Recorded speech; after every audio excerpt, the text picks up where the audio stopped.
ఎల్లె నా ముందు కుదురుగా కూర్చుంటే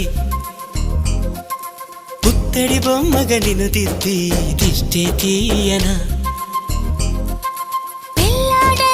అల్లరిగా పరుగులు తీస్తుంటే కళ్ళను మూసి నలుగెట్టి లాలలు పోయనా నువ్వు నడిచి అలసిపోతుంటే అరచేతుల నిన్ను మోసేను నువ్వు కథలు చెప్పమని అంటే మన కథనే వినిపిస్తాను ఏ చింత లేదంటూ నీ చింతనుంటే ఏ భాగ్యం కావాలి నాకింతకంటే ఈ దొరసాని నాలివేణి ఇక లోకంలో ఏదైనా పోతే పోనీ ఏం చేసావు నా ప్రాణం